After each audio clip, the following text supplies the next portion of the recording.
Let us open our Bible on Psalms 18, verse 30. Praise the Lord. As for God, His way is perfect. The word of the Lord is tried. He is a buckler to all those that trust in Him. Yes. As for God, what do you mean of that? Pertaining God, about God, His way is perfect. Pag sinabing His way is perfect, hindi siya magpakailan paman nag-fail, hindi siya magpakailan paman nag-i-ear or nag-e-error. The word of the Lord is tried. God is invisible, God is spirit.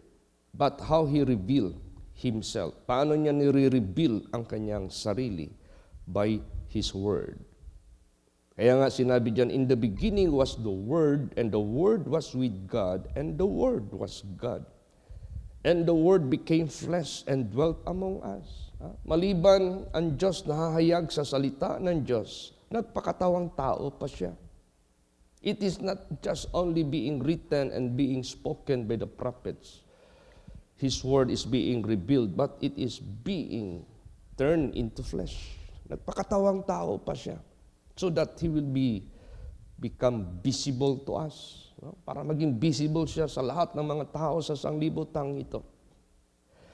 Ginawa niya lahat ang mga ihimplo, ginawa niya lahat.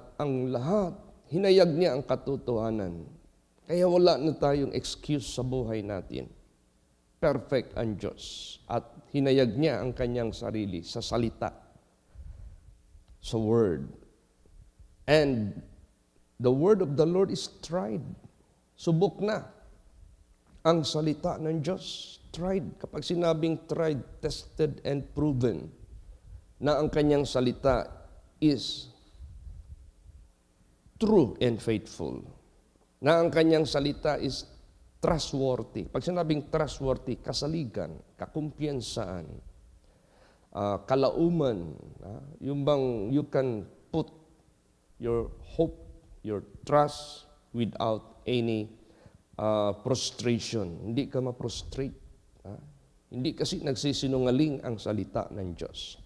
He is a buckler to all those that trust in Him. So meaning to say, He can accommodate all. No? Kaya niyang i-accommodate lahat na mananalig sa Kanya. Hindi mo pwede sabihin, Pastor, is there any limitation? Is there any matawag nating hanggang dyan lang ang tao na pwede niyang i-accommodate? Walang limit. All that trust in Him. Praise the Lord. Hindi ka pwede sabihin na, Lord, if I will put my trust on you, baka hindi mo na ako makasali. Hindi. Hindi ka. Huwag ka mag-alinlangan. If you put your trust in Him, accommodated ka. Kasali ka na. No? Na hindi ka ma-prostrate, kasali ka na tatanggap ng privilege. He is a buckler to all those that trust in Him. Kaya, napaka-sarap. So dahil sa salita ng Diyos, by the word of God or by the law or by the commandments of God, nahahayag yung kanyang perfection. Yung kanyang kasakdalan.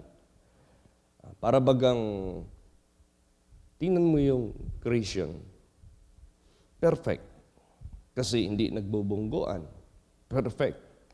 They are still there, existing. Perfect. Perfect talaga. Kaya, God is perfect. Dinaan niya sa kanyang word is perfect. Kaya, kung meron man tayong paniwalaan, meron man tayong gawin at sundin, yung word of God. They are perfect. Di ba lumabas sa preaching ko kahapon na sa isang bulig ng nyug, meron talagang isang buwang. But God can change anyone. But God can convert anyone. Praise the Lord. Praise the Lord. Kahit sa mga anak natin, pwede yung baguhin ng Diyos. Basta yung mga anak natin, makinig lang ng mabuti. Isa puso lang ang salita ng Diyos. Ako, sino ako noon? Isa akong tinaguriang luko-luko rin sa harapan ng Diyos. Naligaw ng landas.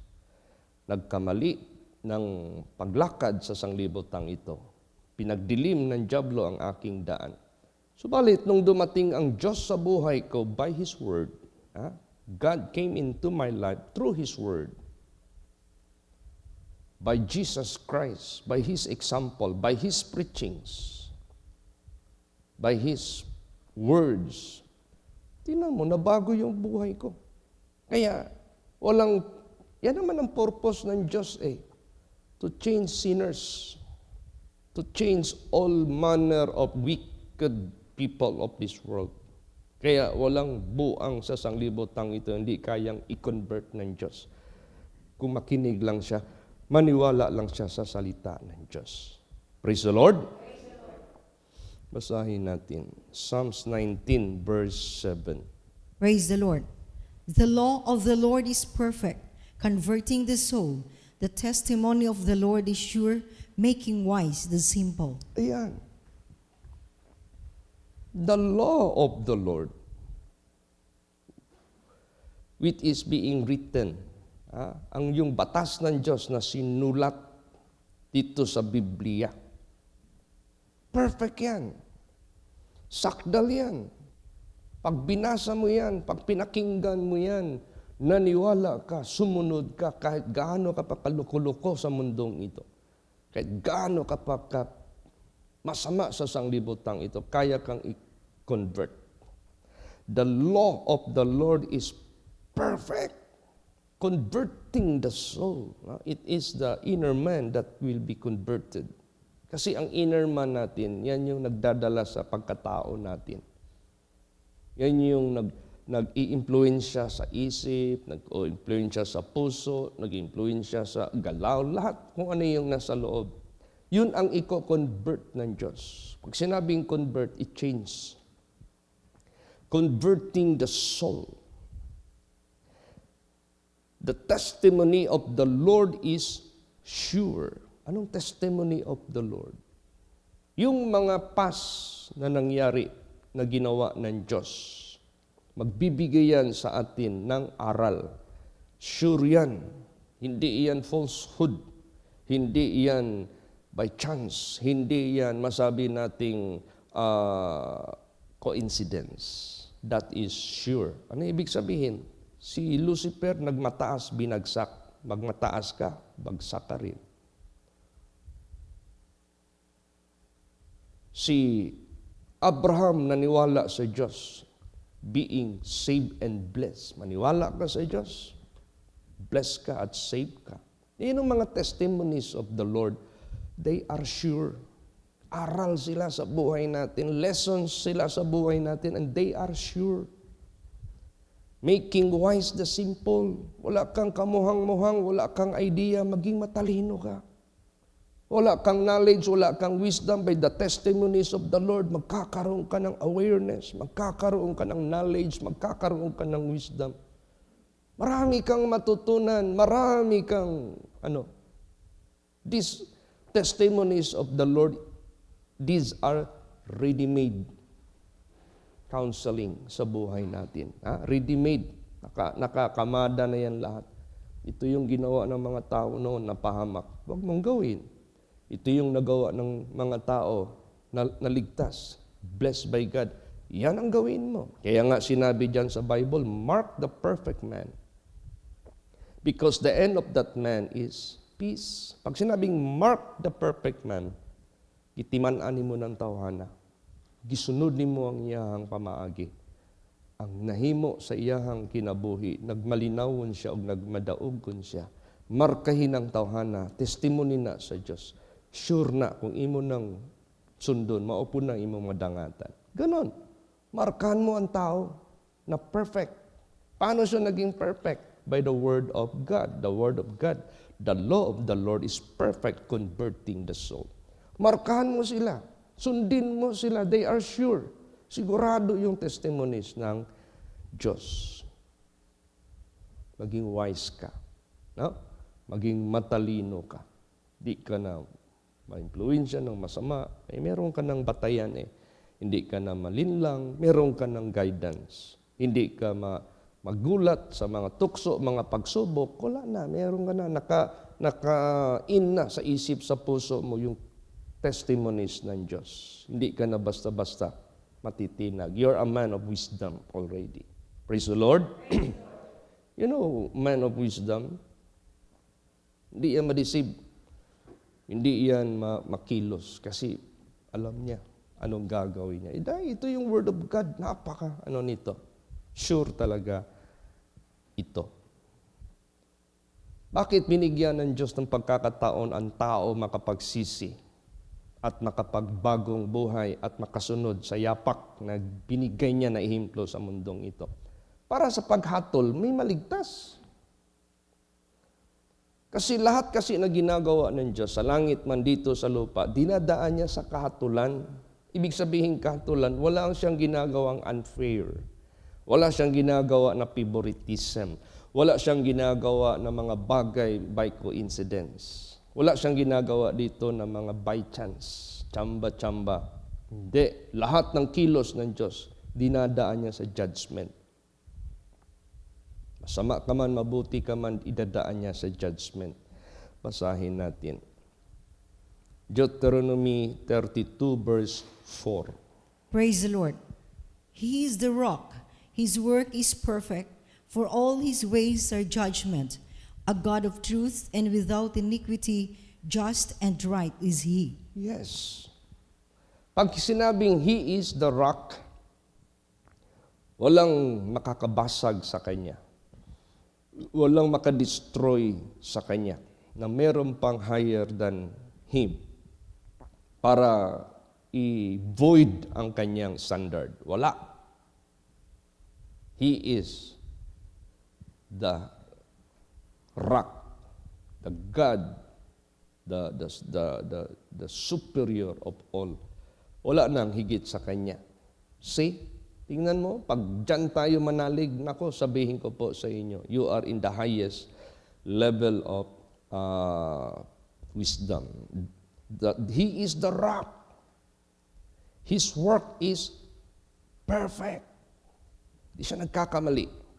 For all his ways are judgment. Bago niya hatulan ang mga masasama, binibigyan niya ng pagkakataon. Magising. Binigyan ng pagkakataon na mabigyan ng warning. Para kung hatulan niya, hindi siya masisisi. Kaya nga sinabi dyan sa Bible, wala nang excuse ang tao. Because the light came, the truth came, the love came, the mercy came, the grace of God came. Dumating sa tao ang grasya ng Diyos, dumating ang pag-ibig ng Diyos, dumating ang katotohanan ng Diyos, dumating lahat na dapat maangkin ng tao as enlightenment, dumating na dito sa mundong ito. Look at one of the sayings of Jesus at the cross of Calvary. It is finished. Tapos na lahat. He made everything for us to be saved. Ngayon, kung ang tao ayaw pang maniwala, ayaw pang magbago, ayaw pang magsisi, ayaw pang magtalikod ng kasalanan, wala na. Patapon na yung buhay nila kung mamatay sila na hanggang ganun na lang. Kasi i-judge ng Diyos lahat. He is the rock, for all his ways are judgment. A God of truth. Hindi siya nagsisinungaling. Hindi siya nagbibigay ng statement na falsehood. And without iniquity, you cannot convince God in any iniquities. Para kung gagawa ka ng iniquity, absuelto ka. Ganun man yan. Kunyari, ako, bastos ako. Papagsamantala ako.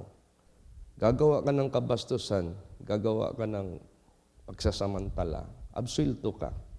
Kasi ang leader ninyo, ganun eh. Hindi ako makajudge sa inyo eh. Hindi ako sa inyo eh. Maka-execute ng justice in judgment kasi ganon din ako. So, unjust without iniquity. You cannot convince God any iniquity. So that pagdating ng judgment day, absuelto ka. Kaya tandaan natin yan. Don't play a fool in the eyes of God. He has no iniquity. Praise the Lord. So He cannot acquit the wicked. Hindi pwede ma-acquit ang wicked. Pag namatay na wicked, you cannot convince God na i-acquit ka niya. Hindi.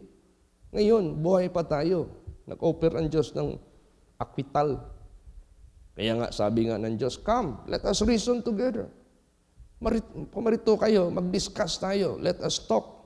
Kahit gaano kasama yung nagawa niyong kasalanan, kaya ko yung paputiin. Kaya ko yung linisin, kaya ko yung kalimutan, kaya ko yung patawarin. Pero kung hindi ka nagsisi, yung tinatawag na impenitent heart ang nandyan, pinapakita mo sa Diyos. Puso na hindi mapagsisisi, in spite sa lahat ng kanyang calling to repent. You will never be acquitted. Because there is no iniquity in Him. Yan ang ibig sabihin yan. Just and right is He. Just and right is He. See, wala siyang kabaluktutan. Basa pa. Psalms 25 verse 10. Praise the Lord. All the paths of the Lord are mercy and truth unto such as keep His covenant and His testimonies. Yan. If you keep His covenant, meaning to say, if you observe His commandments, His statutes, His testimonies, mercy and truth, sinabi dyan.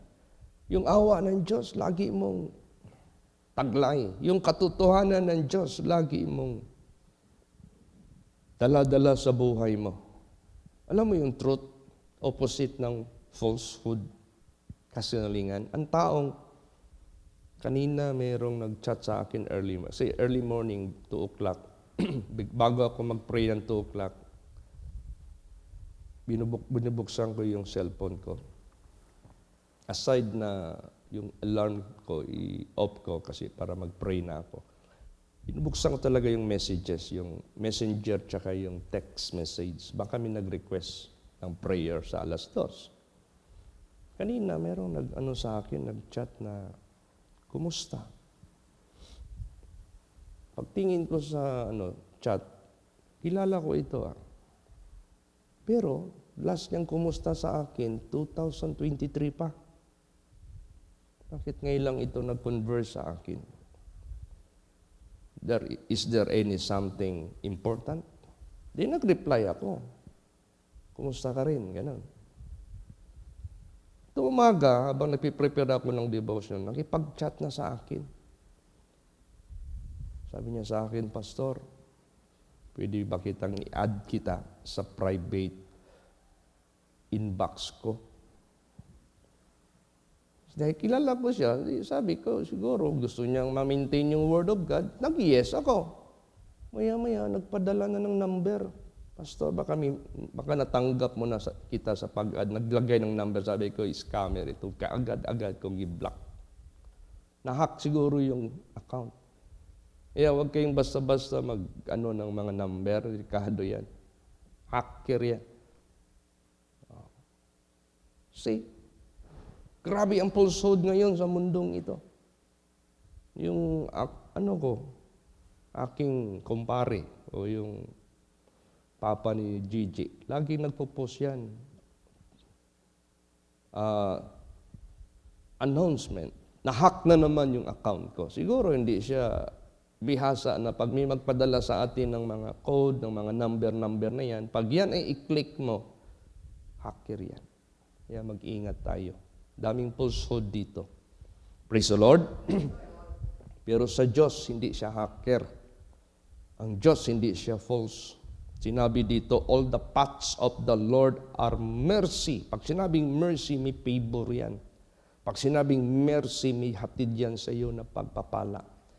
And truth, katotohanan, talagang sure yan unto such as keep His covenant and His testimonies. Kaya mapalad tayo. Naniwala tayo sa Diyos. Hindi tayo mahulog sa mga hackers na yan, sa mga mangluloko na yan. Kaya mamaya, tawagan ko yung husband niya kasi active member yung husband niya eh. Tawagan ko yan mamaya to confirm. Praise the Lord. Dito sa Bible, meron ditong tao na itong taong ito never been experience the true God. Itong taong ito, isa itong taong matawag nating non-believer of the true God. Kasi lahat ng mga tao dito, hindi mo pwedeng sabihin walang pinaniniwalaan. But hindi lahat naniniwala sa mundong ito na tao na naniniwala sa totoong Diyos. Maraming mga taong naniniwala sa mga patay na mga dinudiyos-diyosan nila like Buddha. O may mga tao dito naniniwala sa mga istorya, sa mga tinatawag na myth. Anong myth? Yung imagination lang na mga istorya. Na ang Diyos daw maraming kamay, patay yung India. Yung Hare Krishna, yung Shiva, yung mga imaginary gods, ginagawa nila ng mga Diyos-Diyosan, punta ka ng India. Dami silang gods. So maraming mga tao sa mundo na meron silang faith, pero hindi doon sa genuine, true God na naglalang sa lahat. Puro lang mga tradisyon, salin sabi sa mga hanggang i-carry on nila. Yan, itong taong ito, ganun. Walang. Pero nung na-experience niya sa buhay niya na yung totoong Diyos, nagbigay sa kanya ng revelation. At nangyari ito sa buhay niya, doon niya napagtanto na ang Diyos pala ay talagang tunay at totoo. Basahin natin yan. Sino ito? Daniel 4:37. Praise the Lord. Now I, Nebuchadnezzar, praise and extol and honor the King of heaven, all whose works are truth, and his ways judgment, and those that walk in pride he is able to abase. Yan, naranasan niya yan. Akala niya kasi, dahil hari siya sa Babylonia, akala niya siya na ang God sa Babylon.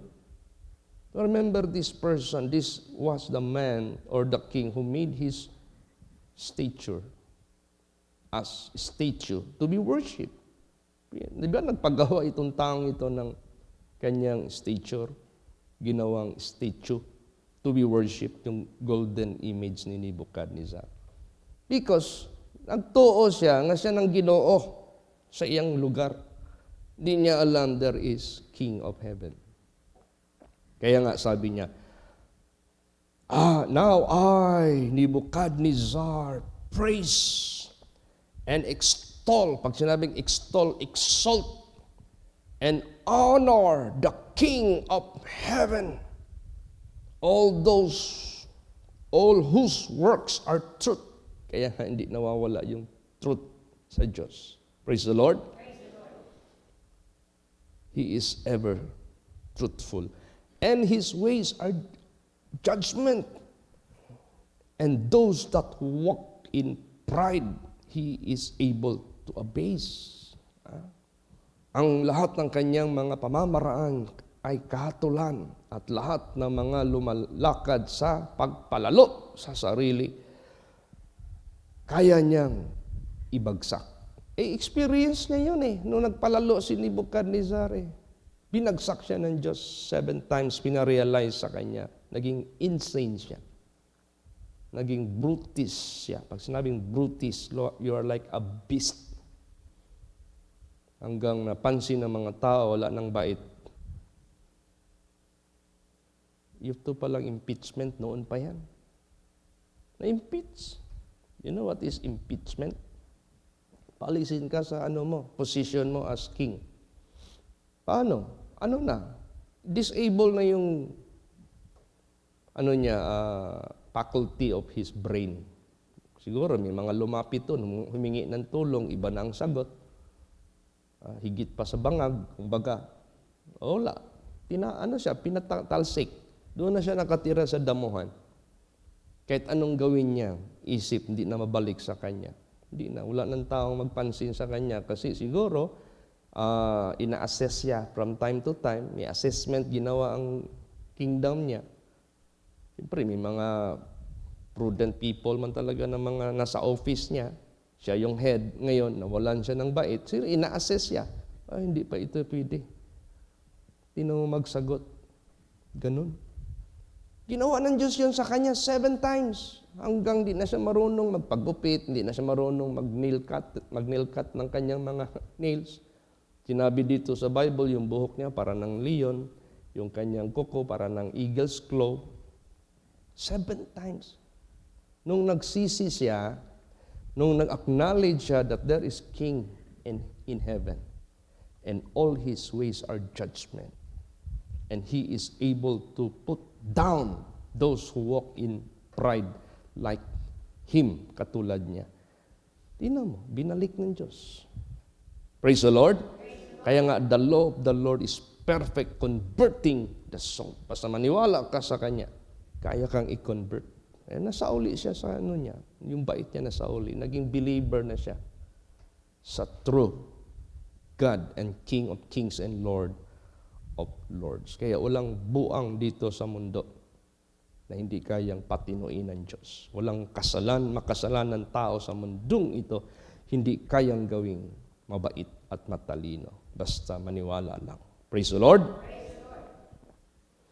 Kaya ngayon tayo, ang daming tao sa mundong ito na hindi naniniwala ng tutuhanan sa Diyos. Magaling lang magsalita, magaling lang mag-quote ng verse, pero sa gawa, wala. Dami niyan. Yung tinatawag na professing Christians, yung tinatawag na hypocrites, yung mga tinatawag na great pretenders. Marami yan ngayon sa sanglibutang ito.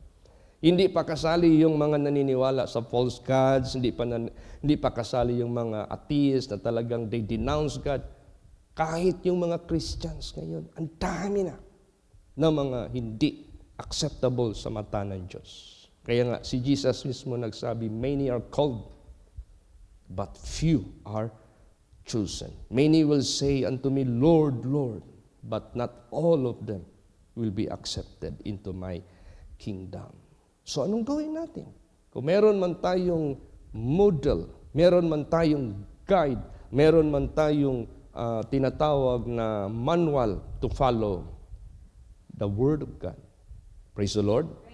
So, dahil ang mundong ito ay klase-klaseng mga falsehood, klase-klaseng hypocrisy, klase-klaseng mga great pretenders, huwag tayong tumitik sa kanila at mainggit sa kanila.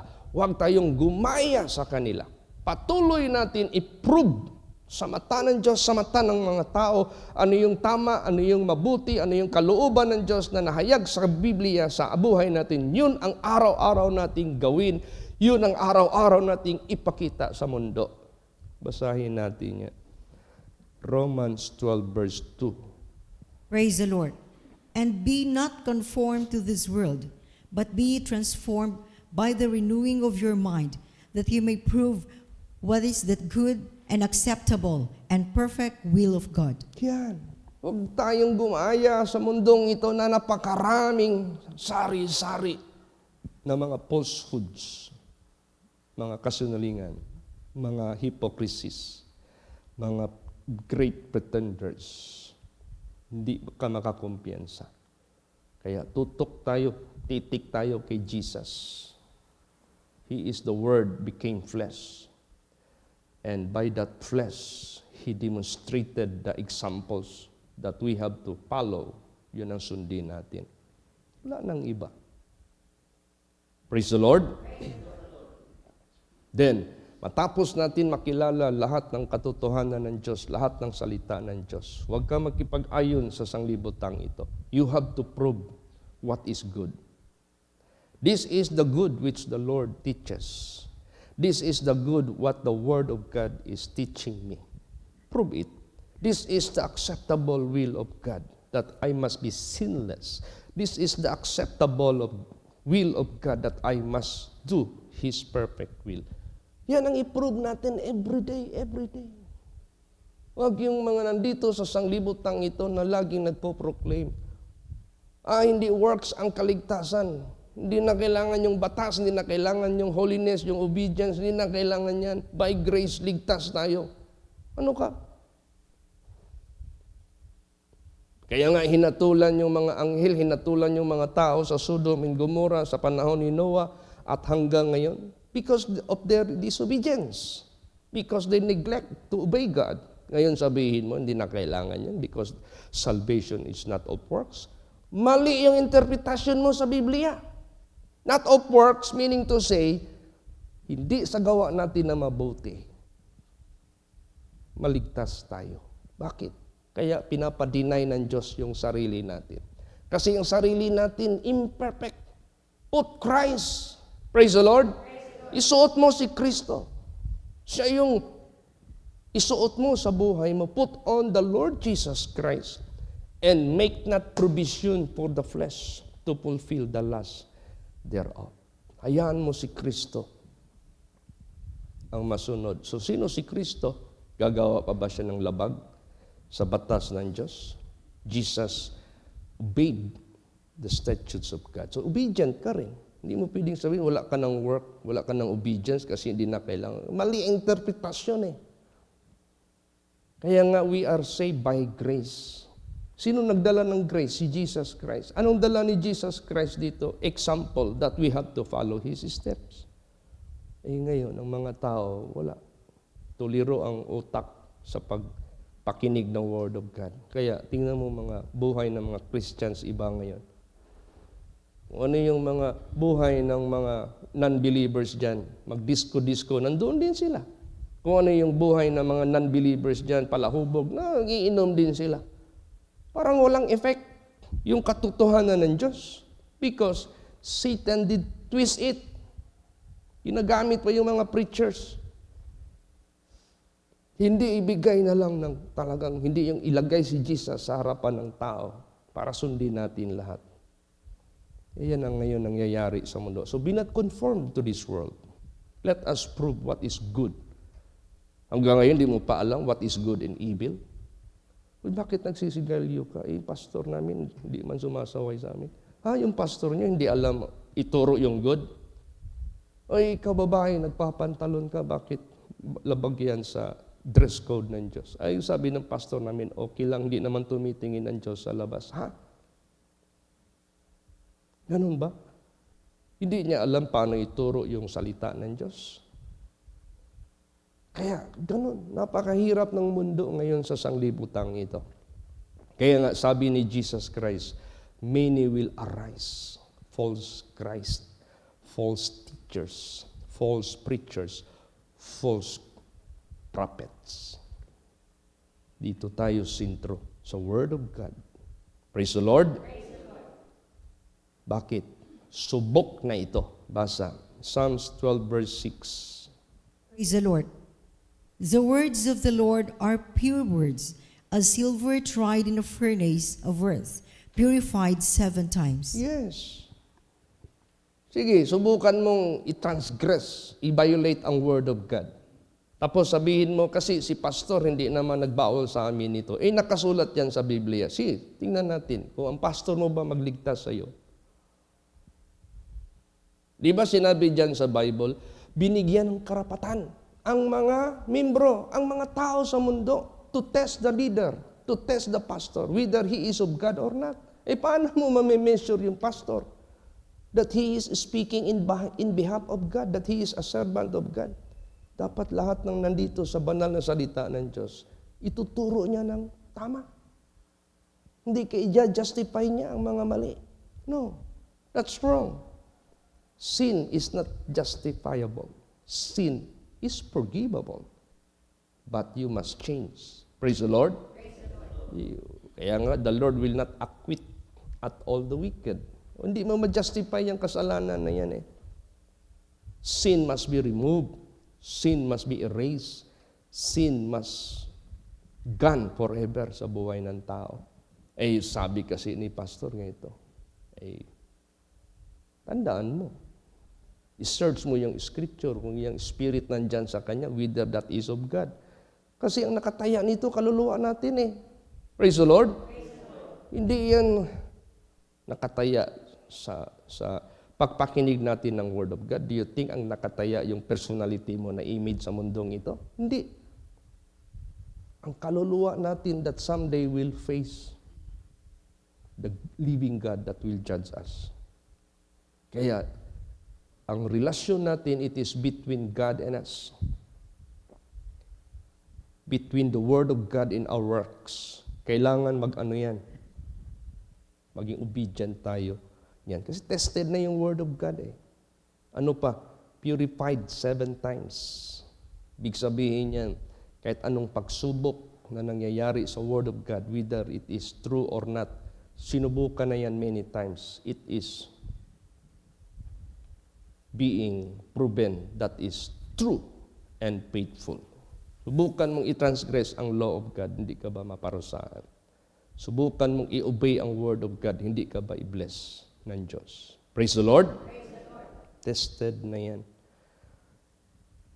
Basa pa. Psalms 119 verse 140. Praise the Lord.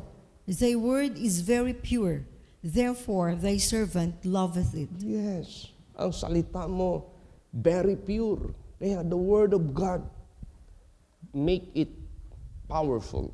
The Word of God, make it the authority of your life. The Word of God, make it as the model, make it as the judge sa buhay natin. Hindi kaya ang Word of God, ginawa na lang natin palamuti. Ang Word of God, ginawa na natin status symbol. We don't care, we transgress, we don't care, we violate. No! The Word of God must be kept. Kailangan ng Word of God, obey tayo lahat nito. Pure sila. Purified sila. 7 times. At lahat ng mga lingkod niya, love it. Dahil maganda na yung relasyon. Tested na. Di ba? Pag meron kang kilalang tao, tested na siya. Di ba? Hindi ka na nag-alinlangan sa kanya. Pero kung di mo pa nakukuha yung personal character niya, parang hindi ka pa mag-trust sa kanya. Eh, ang Diyos, trustworthy siya. Basa pa Psalms 18 verse 2. Praise the Lord. The Lord is my rock and my fortress and my deliverer, my God, my strength, in whom I will trust, my buckler and the horn of my salvation and my high tower. Yes. Bakit? Ang daming mga ano dito, mga sinabi. He is my rock, He is my fortress, He is my deliverer, He is my strength, He is my buckler, He is the horn of my salvation, He is my tower. Para saan ito?